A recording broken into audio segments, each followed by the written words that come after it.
다같이 묵도하심으로 수예배를 함께 드리겠습니다.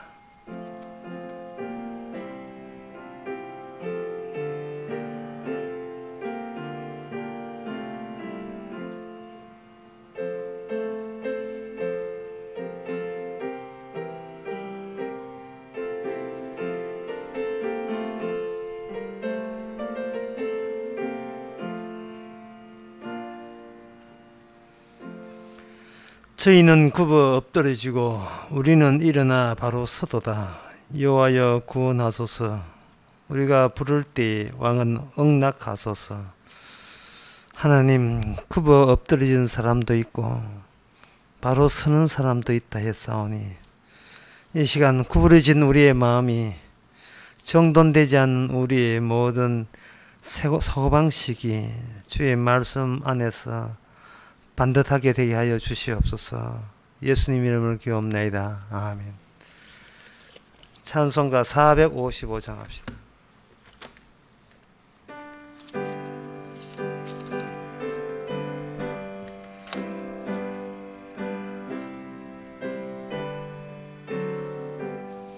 주 안에 있는 나에게 딴 근심이 있으랴.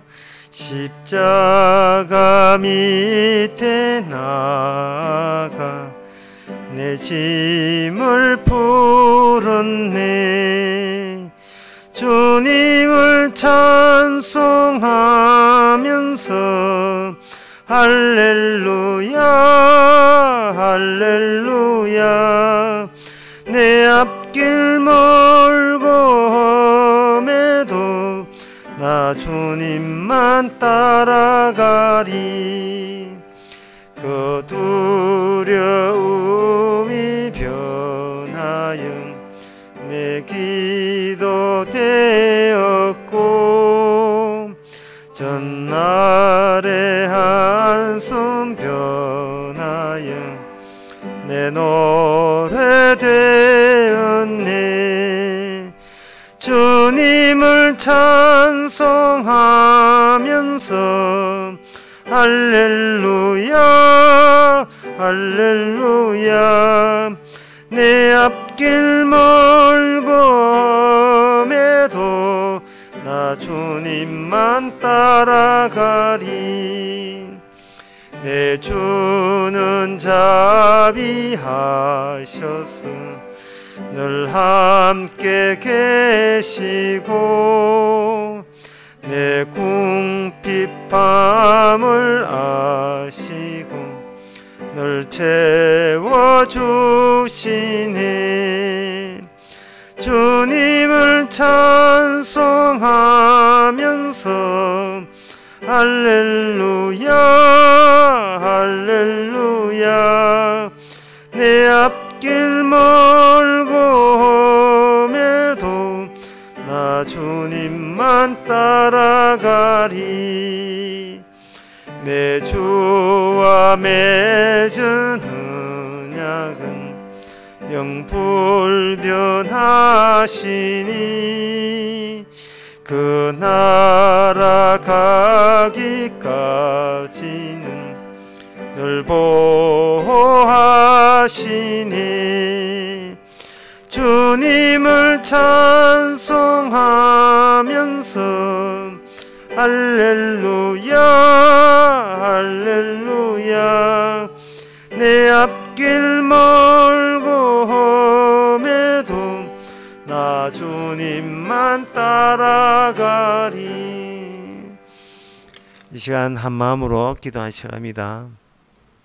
성도는 이 세상에 아무것도 부러운 것이 없어야 됩니다. 그 이유는 천하를 주고도 살 수 없는 세상보다 더 귀한 바로 예수님과 하나가 되었기 때문에 거지가 된다 할지라도 부러운 게 없어야 되고 몸이 아파도 부러운 게 없어야 되고 결국 우리 세상에 부러운 곳에 현혹되면 안 되는 그러한 처지에 있습니다. 천사가 다른 동료 천사를 부러워하지 않은 것처럼 우리가 세상 사람들 주께서 다루시는 다른 일에 현혹되지 말고 부럽지 않고 우리 맡긴 사명 감당할 수 있도록 다 같이 기도합시다.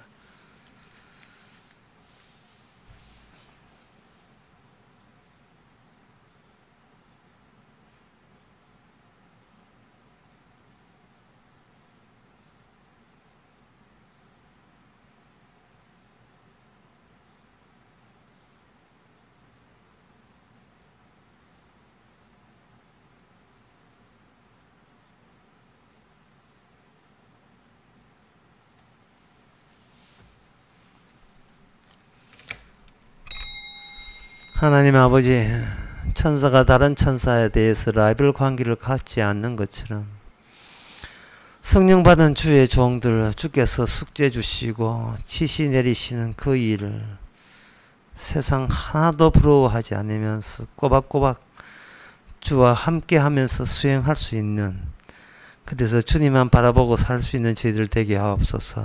예수님 이름으로 기도합나이다. 아멘.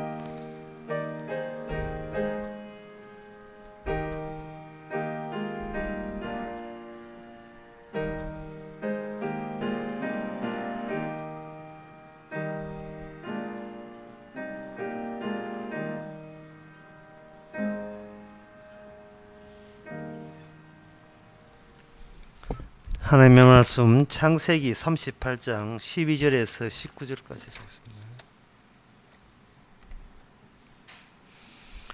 구약성경 59페이지입니다. 얼마 후에 유다의 아내 수아의 딸이 죽은지라. 유다가 위로를 받은 후에 그 친구 압둘람 사람 히라와 함께 딥나로 올라가서 자기 양털 깎는 자에게 이르렀더니 혹이 다말에게 고하되 내 시부가 자기 양털을 깎으려고 딥나에 올라왔다 한지라.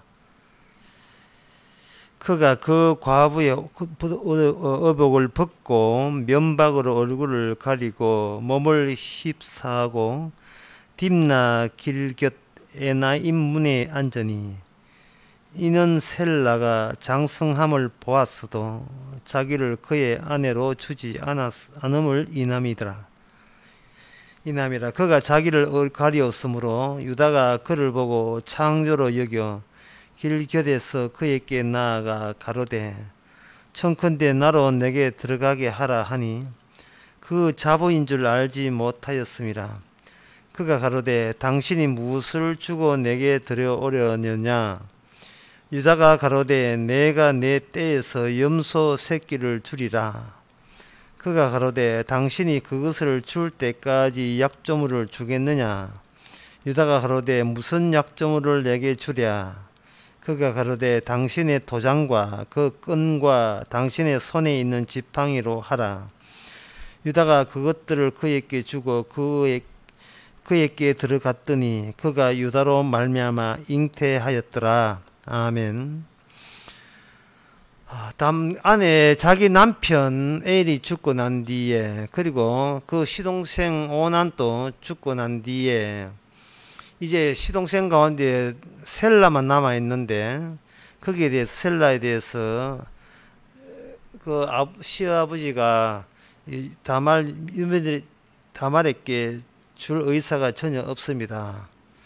그래서 다말에게 친정에 가라고 그렇게 내보냈습니다. 약속은 했지요. 어떻게 셀라가 나한테 장성하게 되면 너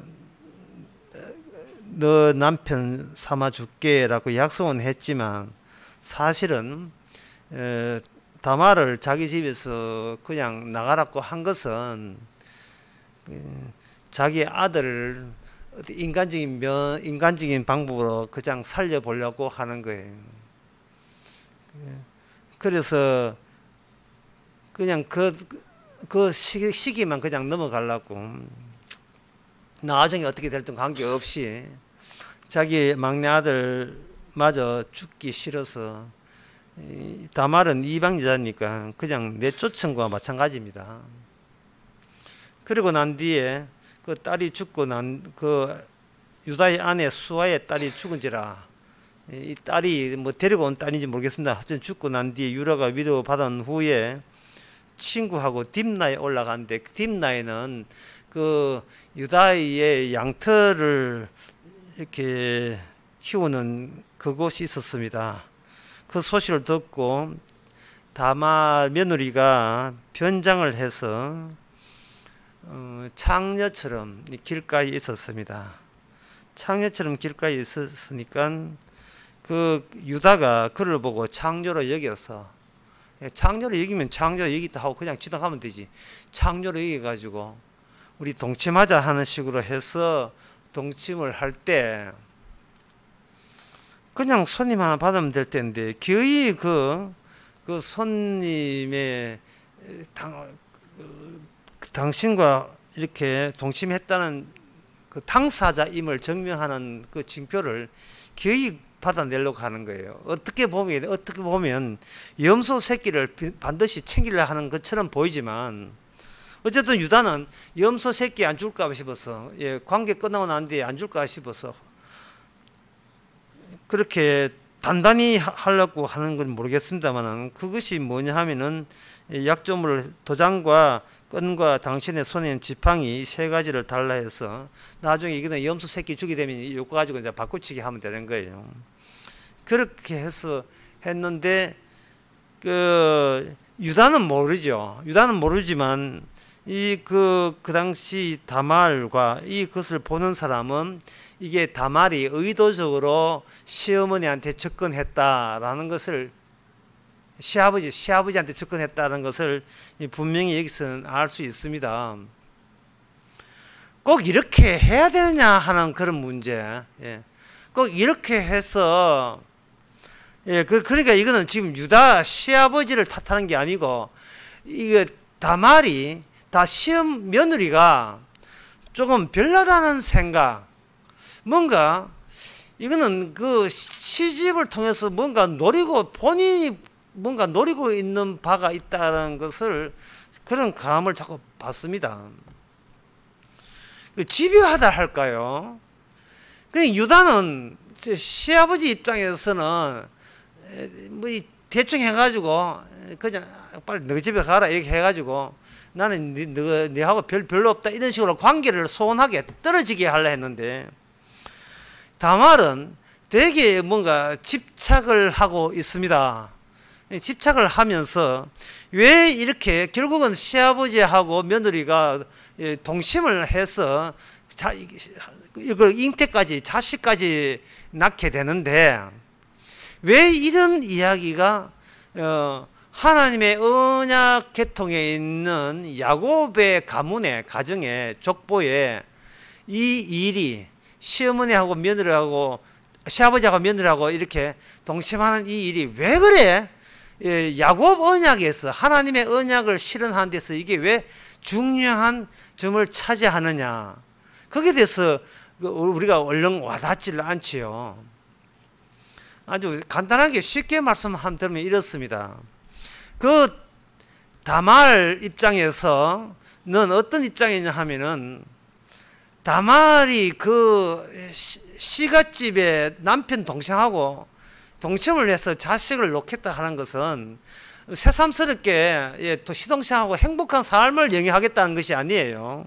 그게 뭐냐 하면은 그 아들을 낳겠다는 겁니다. 자식을 낳겠다는 겁니다. 근데 그 자식은 누구 자식이냐 하면은 죽은 남편의 자식이 돼요. 그러면 죽은 남편의 자식이, 남편은 이미 죽었지만 그 남편의 자식을 자기가 키우고 있다는 이 말은 하나님이 함께 계시고 하나님의 뜻이 장렬하고 있고 적용되고 있는 이 가정에서 죽은 남편이 비록 하나님께서 처벌에 의해서 죽었지만 하나님께서는 그 죽은 남편을 용서하셔서 남편의 핏줄을 계속 축복으로 이어져 준다는 그러한 보정을, 그러한 확정을 이 아내가 확보하게 되는 겁니다. 남편이 없다는 것은 그 아내가 없다는 거예요.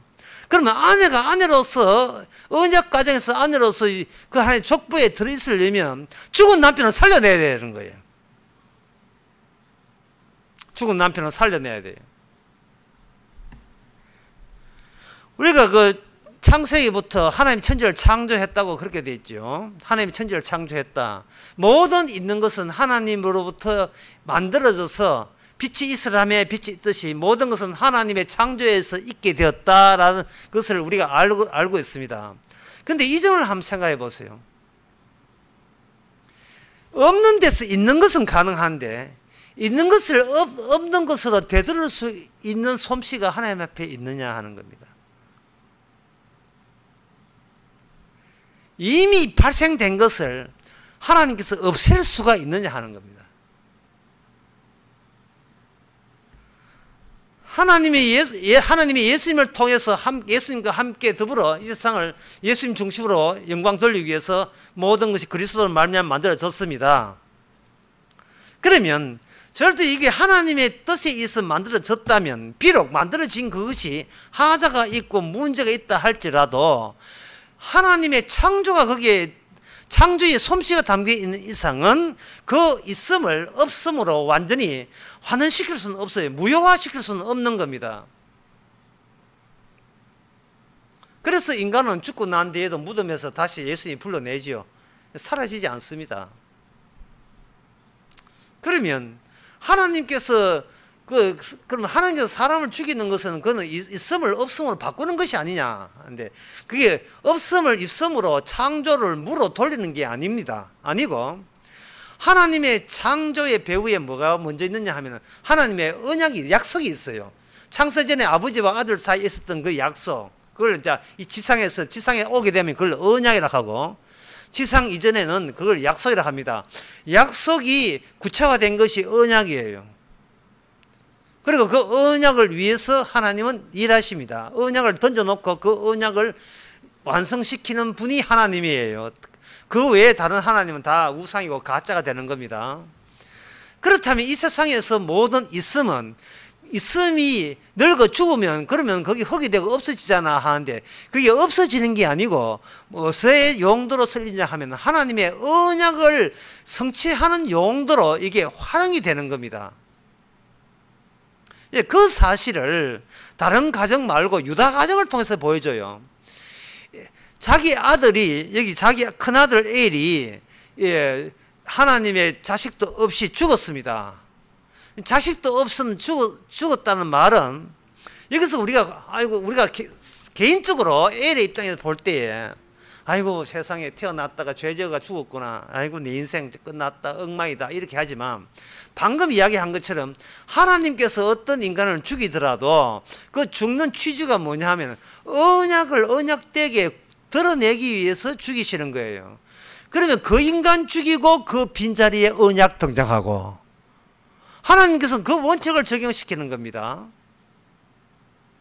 그렇다면 엘이 죽을 때는 그냥 우리 쉽게 엘이 하나님의 악을 행해서 죽었다 이래 보지 마시고 죽을 때에도 그 악이라 하는 것이 어떤 기준에 의해서 악이냐가 그 다음에 하나님이 주신 조치 내에서 그 죽는 이유에 대해서 나와야 죽을 때 죽더라도 그 내망은 언약적 내망은 펼쳐질 수 있는 겁니다. 다시 말해서 언약을 갖고 있는 언약을 성취해야 될 역할을 해야 될 이 야곱의 가정에서 어떤 아들이 악을 저질러서 하나님께 벌을 받아서 죽었다면 그 죽었을 때에 그 죽고 난 뒤에 죽고 끝 이게 아니라 죽고 난 뒤에 시형제 결혼법이라는 것이 가동되도록 거기에다가 투입하도록 한다는 것은 그 시형제 결혼법 안에 뭐가 들어있냐 하면은 이 인간이 왜 죽었으며 그리고 비록 악을 저질러 죽었다 할지라도 하나님께서 그 악마저 용서할 수 있고 그 악마저 구원할 수 있는 장치가 그 죽음을 통해서 동반해서 등장된다 이 이야기입니다. 등장이 되는 거예요. 시형제 결혼법. 마지가 아들 얻고 죽거든 또 시동생하고 결혼해서 아들 놓되 그 아들은 시동생 아들이 아니고 죽은 마지 아들이 되어라 하는 그 원칙 자체가 하나의 가정에 아들 귀해서 아들 놓겠다는 그런 단순한 이야기가 아니고 죽는 것도 이유가 있고 그 죽는 이유가 흔히 죄져서 짓지만 그 죄라는 것이 그 죄를 용서하는 가운데서 죄라는 것이 어떤 식의 어떤 취지를 가지고 죄 지었는가, 어떤 기준에 준해서 죄라고 할 수 있는가를 규정할 수 있는 원칙이 바로 시형제 기름법, 하나의 율법 안에 들어있는 거예요. 쉽게 말해서 하나님의 언약 안에는, 율법 안에는, 하나님의 그 법칙 안에는 죄 있어서 죽는 것조차도 언약 이루는데 다 쓸모있는 일어날 사건 중에 하나가 된다 이 말입니다. 자, 이야기 처음부터 다시 해봅시다. 하나님께서는 천지를 창조해서 없는 데서 있게 하셨습니다. 맞습니다. 하지만 이미 있게 된 그 있음은 다시 없음으로 되돌아가지 않는다고 했어요. 왜냐하면 그 없음이 될 수가 없는 이유는 있는 것도 우리 눈에는 마치 없어지는 것 같지만 그 없음의 자리에서 우리가 몰랐던 언약의 본 실 내용이 없음이라는 형식으로 우리에게 다시 등장하는 겁니다. 어떤 삶을 없앴다고 했을 때 그게 없앤 것이 아니고 언약을 위해서 잠시 사라진 거죠. 그러면 언약은 뭐냐? 그 죽을 때는 왜 죽으며 그 죽은 자마저 용서할 때는 새롭게 등장한 언약이 완성될 때 죽은 자도 다시 구원될 수 있는 가능성을 주는 겁니다. 이걸 누가 하느냐? 다말이 알아요. 다말은 우리 야곱 가정에 국한되지 않습니다. 야곱 가정은 야곱 가정을 위해서 있는 것이 아니고 하나님의 야곱 언약을 위해서 친히 만들어낸 야곱 언약이에요. 오늘날 우리에게 적용시키면 나는 어떤 사람 만나서 결혼했다, 가정을 이루었다. 이렇게 하면 우리 가정 행복하기, 그게 우리의 가정을 꾸미는 이유가 아니에요. 우리가 이렇게 낯선 모르는 사람이 서로 반해가 결혼을 해가지고 한 가정을 이룰 때는 하나님의 언약을 보여주기 위해서 하는 겁니다.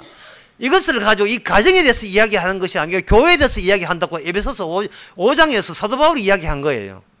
남편은 이렇게 하고 아내는 이렇게 하고, 이것이 너희들 가정 행복 차원에서 내가 이야기하는 줄 아느냐? 아니다. 교회 차원에서 이야기하는 것이다. 그렇게 이야기합니다. 그래서 그걸 가지고 사도 바울은 신비라고 이야기해요. 숨겨진 거, 인간의 성령 받지 않으면 알 수 없는 그거, 예, 창세부터 마련된 거, 감추어진 데 공개된 그것, 그게 신비거든요. 복음의 신비. 이런 것들이 이제 이런 것이 성경에 나오는데 세상이 그렇게 이게 악마의 지배를 받다 보니까 그저 평소에 총각 있을 때 내 행복 취하다가 결혼해가지고 총각에서 내 새 가정 내 행복. 그게 이거는 내가 왜 있느냐를, 내가 없는데 내가 여기 왜 있지? 라는 근원적인 문제에 대해서 전혀 깜깜한 거예요. 그래서 그 에일이 죽고 난 뒤에 다말이 시동생하고 결혼하기를 시도했다라고 순서상 그렇게 되어 있는데 순서를 바꿔봅시다. 다말은 이미 하나님의 법에 시형제 결혼법 하는 게 있다는 것을 이미 간파를 해서 알고 있어요. 알고 그 다음에 자기 남편이 죽었다고 칩시다. 죽어버리면 다말은 자기 남편이 비록 죽은 남편이지만, 그것도 하나님께 죄 짓고 벌받아 죽은 남편이지만 시형제 결혼법이라는 하나님의 주신 언약이 있는 이상은 그 죽은 남편도 살 수가 있고, 그 살아나게 되면, 남편을 사게 되면 누가 사느냐? 자기가 그 남편의 아내로서 다시 살게 되는 거예요. 죽은 자의 아내가 아니고 죽었다가 살아나는 자, 다시 말해서 죄 지었는데 죽게 용서받은 자의 아내. 따라서 이 가정은 용서받는 가정이 되어버리는 겁니다. 그 부사물로 애는 지 남편 아는 아니지만, 시동생 애지만, 사실 만약에 그 시아버지가 결혼 안 했다면, 예, 그 제일 막내 아들하고 했다면 막내 아들이 되겠지만 상상 그대 할 수 있잖아요. 그러니까 제 막내 아들이 장성되기를 기다렸잖아요. 아버지 유다는 그런 관심도 없지만. 그러니까 이게 유다는 하나의 가정의 행복 문제가 아니고 참으로 이 가정이 사단을 통해서 하나님의 천사가 오르락내리는 하나님의 살아있는 하나님의 뜻이 이 가정에 머무르고 있다면 이 시형제 결혼법이라는 것, 이 속에 비밀이 있다. 하나님과 하나님을 복을 영원히 받을 수밖에 없는, 복을 안 받을 수밖에 없는, 복을 필히 복이 오는 원리 원칙이 이 가정 안에 담겨 있다고 다말은 믿은 겁니다. 그리고 자기는 한 가정이 아니라 그 언약을 우선적으로 여기는 가정, 따라서 그 가정을 위해서 자기 자신의 기존 세상 사람 생각, 언약이 없는 사람들이 가정에서는 그게 재편돼야 되겠죠. 그 가정을 뚫어내야 됩니다. 혈육적인 가정, 언약이 없는 가정이 살아가는 식의 가정은, 그거는 하나님의 언약과 관계가 없기 때문에 이 며느리 입장에서 그냥 가만히 있을 수가 없지요. 하나님의 언약을 이루어야 되니까. 아버지의 뜻은 뭐냐면 전혀 셋째아들 줄 의사가 없어요. 그러면 아버지 가정에서 셋째아들은 못 주겠다. 남은 남자는 뭐밖에 없냐? 시아버지밖에 없는 거예요. 그러면 시아버지가 어느 자리를 대체해야 되느냐 하면은 바로 맞이 자리에 대체해야 되는 겁니다. 여기서 근원적으로 생각해 봅시다. 근원적으로, 그러면 이 언약의 가정에 하나님이 보통 그 축복형 가정 같으면 죄를 안 지어야 되는데, 어떻게 해서 큰아들, 자기 남편 엘이 죄 지어서 죽고, 그 다음에 둘째 큰 시동생 오난도 죽고, 왜 이렇게 죄 지어서 죽는, 죄라는 것이 왜 이 가정에 일어나야 하는가?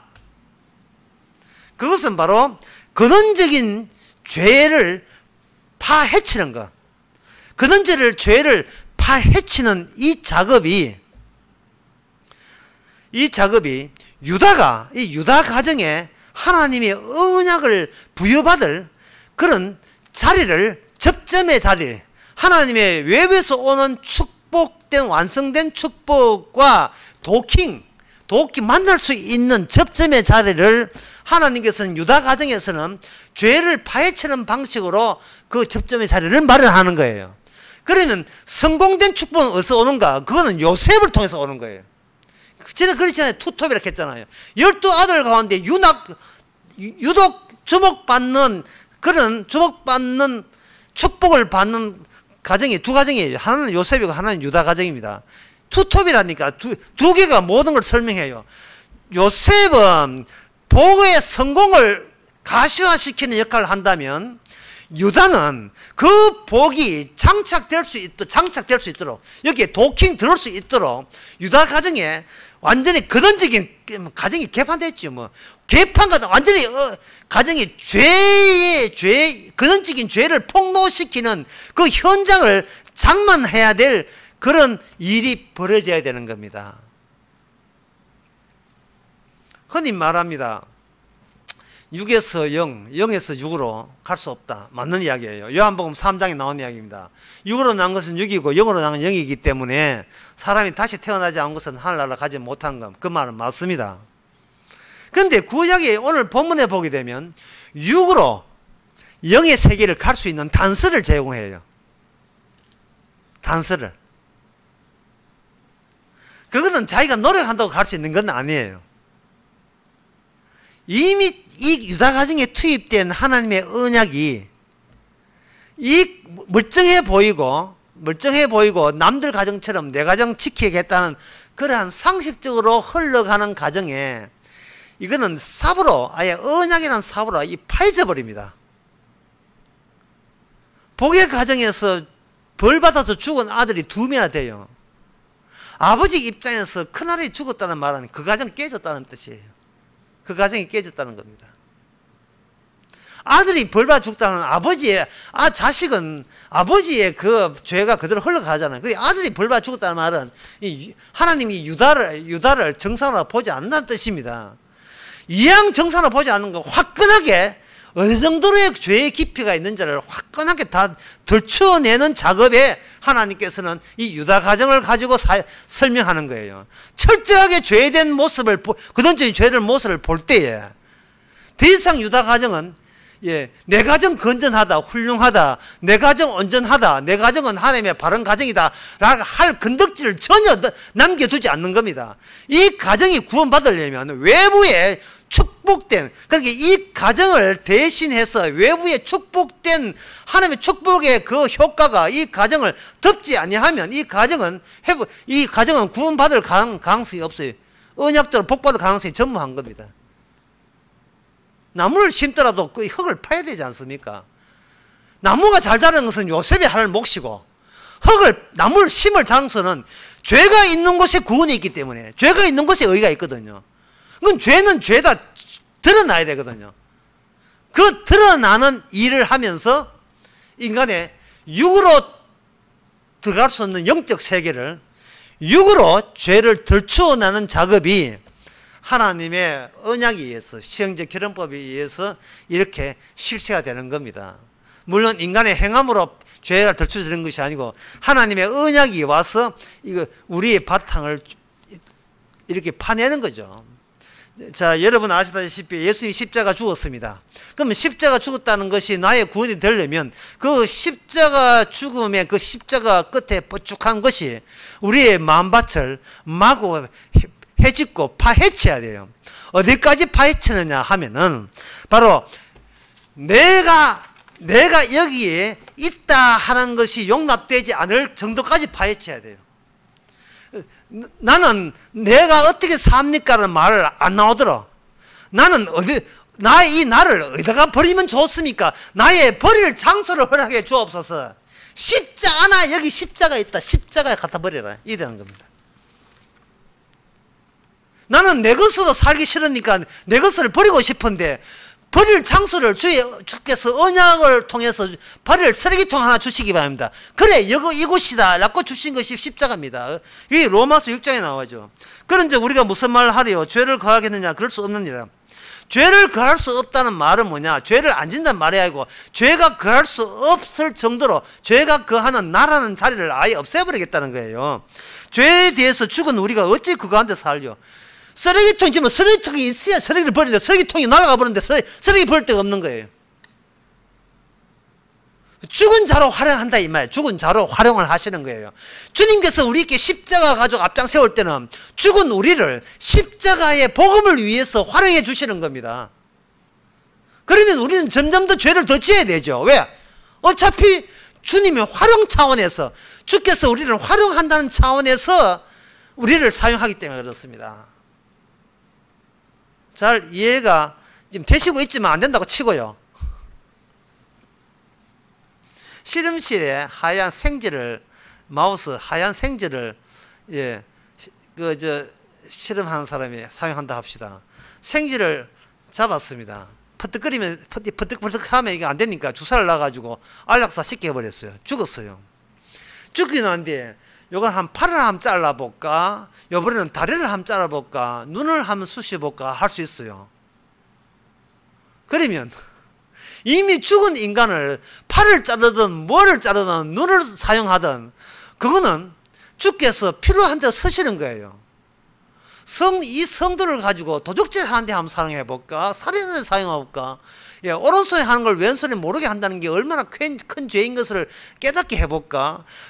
주세요 주세요 기도하는 것이 얼마나 이방인의 기도인 것을 알게 하는 식으로 한번 해볼까 라고 서시는 것은, 그렇게 해서 우리 죄를 자꾸 죄로 더 크게 키우는 것은 그 몫은 주님이 하시는 몫이지, 내가 저요 의인 되고 싶어요 이렇게 너무 심하게 다루지 마시기 바랍니다 이럴 필요는 없다 이 말입니다.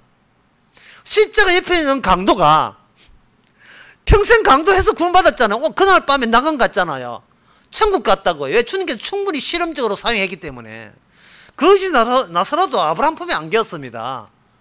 10년 동안 귀신 들린 여인도 주께서 귀신 들리게 하셔서 10년 동안 허리 몸피기 했습니다.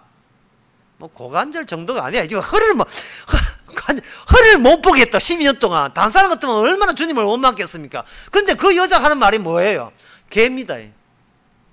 개니까 주께서 마음대로 이 개를 활용해 주시옵소서. 뭐 복날에 초복에 어떻게 하든지 마음대로 원하는 대로 서시옵소서 이러는 거예요. 주님이 하시는 말씀이 세상에 이만한 믿음 처음 봤다는 겁니다. 세상에 이스라엘 가운데 이만한 믿음이 있으면 나와보라 그래. 이건 이방 여자가 이 정도 믿음이 있다는 겁니다.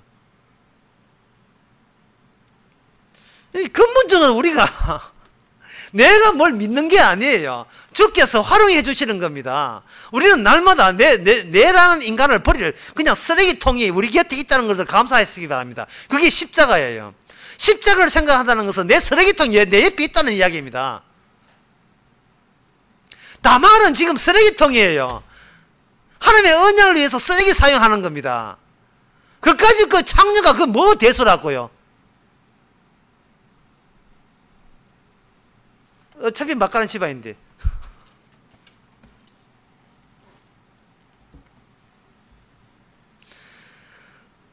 세상 사람들 보기에 점잖은 며느리가 창녀 노릇을 했다는 것은 자기 남편 있잖아요. 다말의 자기 남편 그 엘이 죽을 때 다말은 그걸 뭘 느꼈냐면 하나님의 폭력을 느꼈어요. 하나님이 폭력을 행사한다는 말은 지금 하나님이 살아계시다는 겁니다.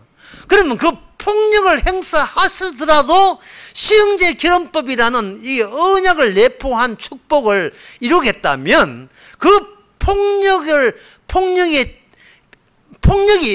하나님의 폭력을 통해 살아있는 그걸 받으려면 주님의 폭력이 남편으로 그치면 안 되겠지요. 어디까지 미쳐야 되느냐 하면 그 남편과 아내는 한 몸이기 때문에 이 아내의 폭력으로 들어오는 것을 다말은 주저하지 않습니다. 시형제 결혼법을 이룰 수 있다면 이 가정에 하나님의 약속대로 아들을 낳을 수 있다면 그까지 창녀가 무슨 소용이 있습니까? 시금머리 없는 시아버지 탓 하는 게 아니에요. 다말이 굉장히 여기서 다말이 어떤 의미에서 믿음이라 할 수 있고 어떤 인간적 의미에서 조모조모한 것은 뭐냐 하면 시아버지하고 동침을 했음에도 불구하고 아이가 안 생기는 경우 이런 경우는 그야말로 기절초풍할 경우죠. 다말은 믿었습니다. 지금 상대가 시아버지냐 시동생이냐 그거는 문제거리도 안 돼요. 내가 창년지 성년지 그런 거 혼자 도 닦는지 그런 것은 관심조차 없어요.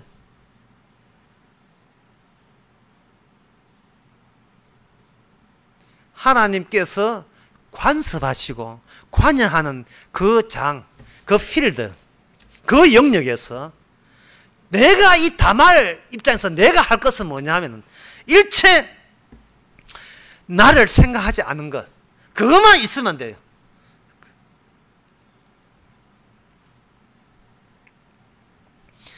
주님의 폭력에 대해서 주님의 폭력에 대해서 저 죽은 남편의 통해서 나타난 하나님의 폭력은 바로 이 유다 집안에서 누가 이 폭력을 해소할 희생물로 나서겠느냐 하는 그것이 하나님의 뜻인 것을 다말은 알았습니다. 그걸 다말이 어떻게 하는가? 그걸 가지고 일찌감치 온 미래라고 이야기를 할 수 있어요. 일찌감치 미리 온 미래, 벌써 온 미래. 그걸 오래된 미래라고 하는데 장차 예수님께서 희생물이 되시는 것만이 죄를 의로 바꾸는 유일한 하나님과 예수님이 하시는가 창세전에 약속한 거예요. 그 약속의 취지가 번져나는 것이 이 전 우주고 피조 세계예요. 그 피조 세계의 중심점은 뭐냐? 하나님의 폭력과 거기에서 자신을 제물로 바치는 희생물로 바치는 예수님의 뜻이에요. 그 뜻이 미래에 오늘 본문의 입장에서는 먼 미래 이야기지만 그 미래의 이야기가 다말의 마음속에 심성 속에 그게 담겨 있는 겁니다. 그걸 어떻게 보장하는가? 마태복음 1장 3절에서 그걸 보장할 수 있습니다. 유다는 다말에게서 베르스와 세를 낳고 방금 읽었던 마태복음 1장 3절의 말씀은 결국 무엇을 1장 17절에서 바로 예수 그리스도의 나심 1장 18절에 그리스도의 족보를 이야기하는 거예요. 그리스도의 족보는 동일한 것이 일관되게 흐르고 있는 겁니다. 그게 뭐냐 하면 하나님이 폭력을 통해서 하나님이 살아있음을 증명할 때에 나타날 때 그 폭력을 그것은 곧 이 세상이 죄악된 세상이라는 것을 징후고 죄악된 세상이라는 뜻이고 그게 뜻에서 유일하게 할 수 있는 것은 장차 오실 예수의 마음을 가진 자는 그 폭력에 대해서 대신 희생자로 나서는 겁니다. 그렇게 되면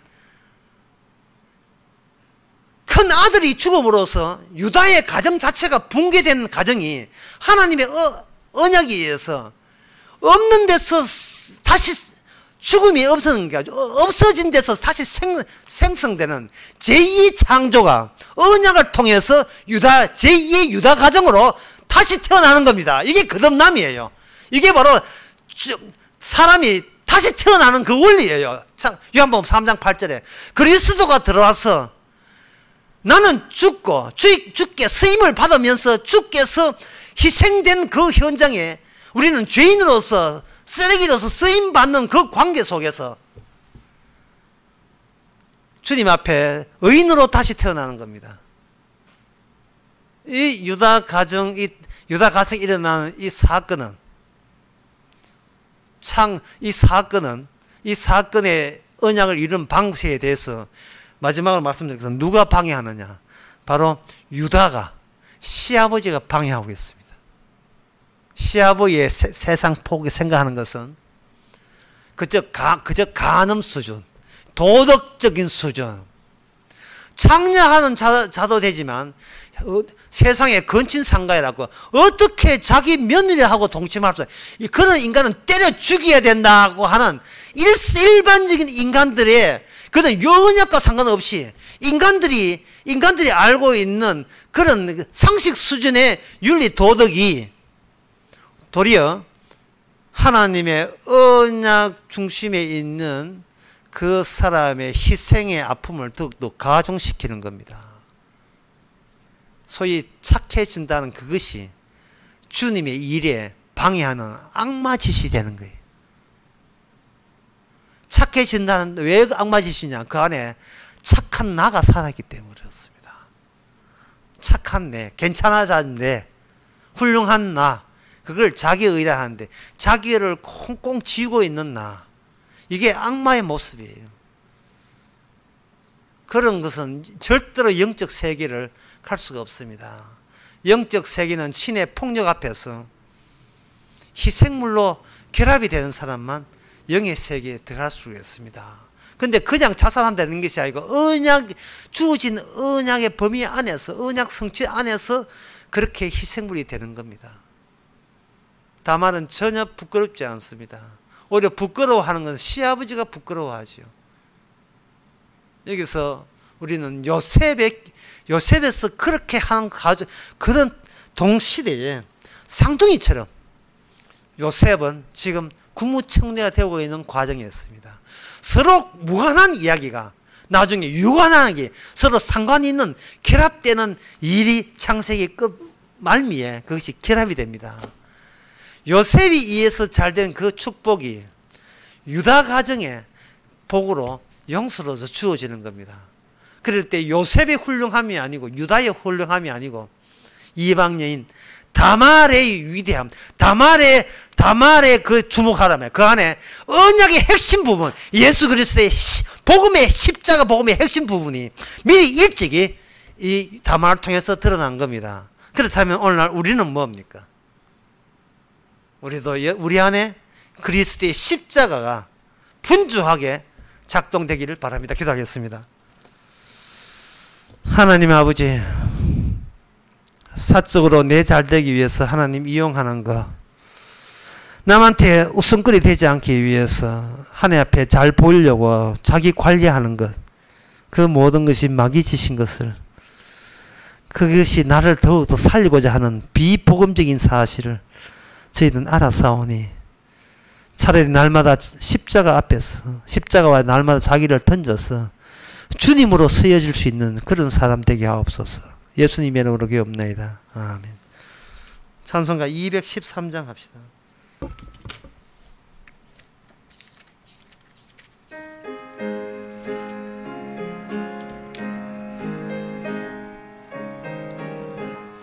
목보도 도둑음은 죄로 물든 이 마음 있는 보다 더히 깨끗하게 씻겼네.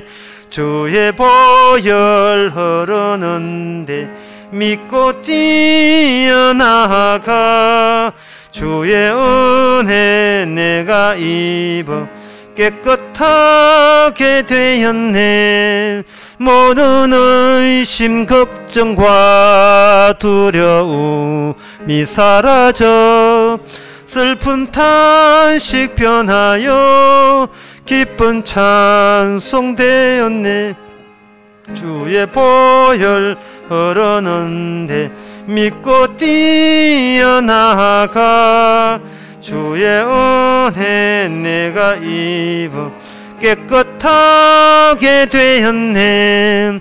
세상 부귀 영화와 즐겨하던 모든 것 주를 믿는 내게는 분도 맛도 못하다. 주의 보혈 흐르는데 믿고 뛰어나가 주의 은혜 내가 입어 깨끗하게 되었네. 나의 모든 보배는 저 천국에 쌓였네. 나의 평생 자랑은 주의 십자가로다. 주의 보혈 흐르는데 믿고 뛰어나가 주의 은혜 내가 입어 깨끗하게 되었네. 기도합시다. 지금은 우리 주 예수 그리스도 은혜와 하나님의 크신 사랑과 성령의 충만하심이 주께서 쓰여지는 사람과 자기 힘으로 천국 가는 사람이 참으로 영원히 다르다는 사실을 깨닫는 모든 성도에게 주의 이름으로 축원하나이다.